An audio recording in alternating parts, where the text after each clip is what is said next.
Chào các bạn, hôm nay mình cùng các bạn vào bếp làm món bánh pizza hải sản. Không cần lò nướng mà mình làm bằng chảo chống dính. Rất là đơn giản thôi các bạn ạ. Cái đế bánh này mình đã có sẵn rồi, làm sẵn rồi. Nguyên liệu mình chuẩn bị tùy theo các bạn ăn nhiều hay ăn ít. Nếu mà ăn ít thì các bạn cho ít, mà ăn nhiều thì các bạn hãy cho tăng lên.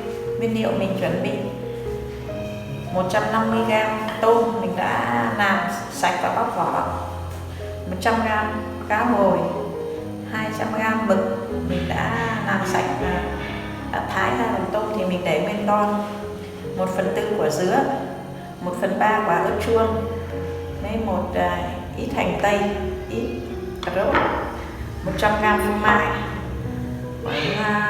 5g dầu ô liu, tương, dai tương cải.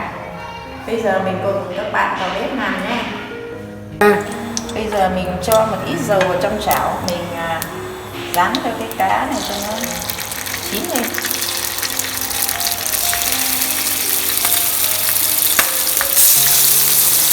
Cái tôm mình cho xào.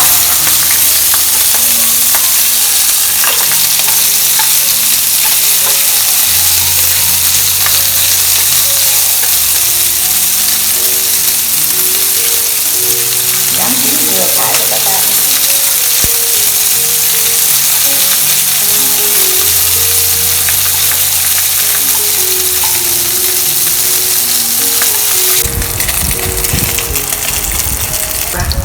Đây sau khi mình rán như thế này là được rồi. Bây giờ mình sẽ tắt bếp, mình cho ra đĩa, xong rồi mình xào mực như này, xào tôm.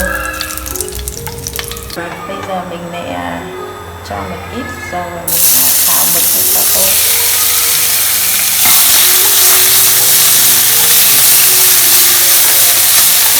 Cho mình ít hành nhiều.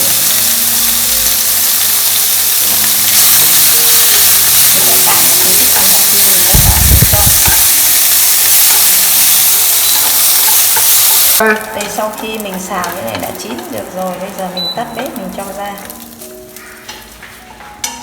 Bây giờ mình lại đặt chảo lên, mình xào cái ớt này.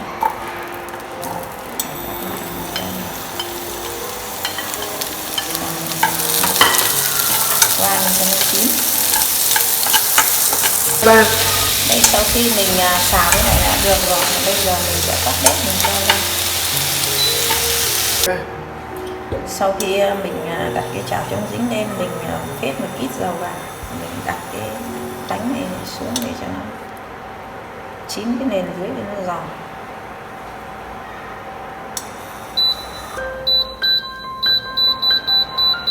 Để cái mức lửa nhỏ. Sau khi mình đã đặt áp chảo bên dưới là nó đã giòn rồi thì bây giờ mình đã lật lên. Mình cút nữa, bây giờ mình sẽ cho tương cà vào.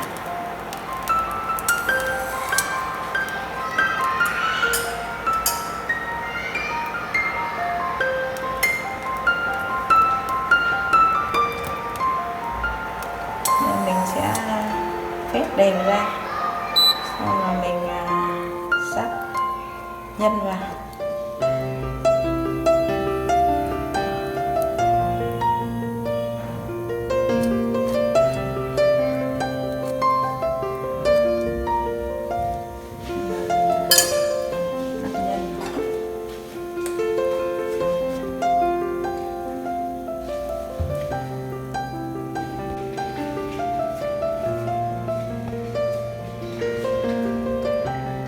Sau khi mình đã cho hết các cái tôm với mực vào, bây giờ mình rắc phô mai lên trên.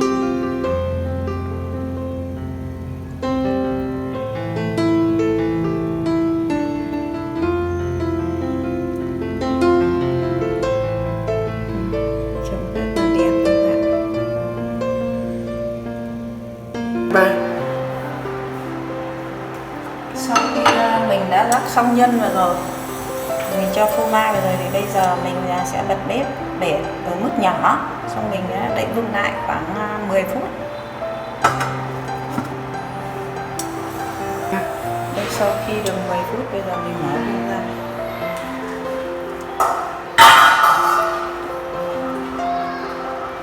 Đấy, bây giờ đã được sắp được này các bạn.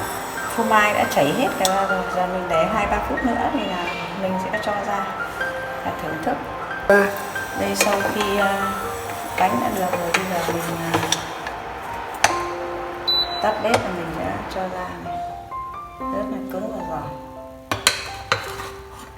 Đây bây giờ mình cho tương ớt.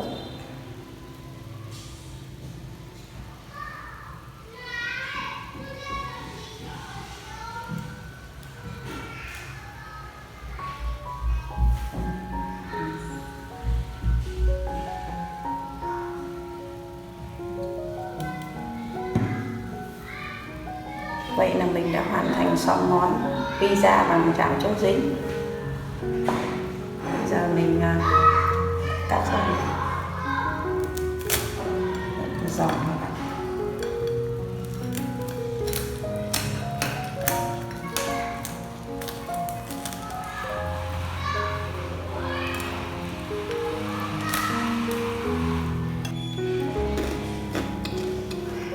Rất là giòn các bạn ạ.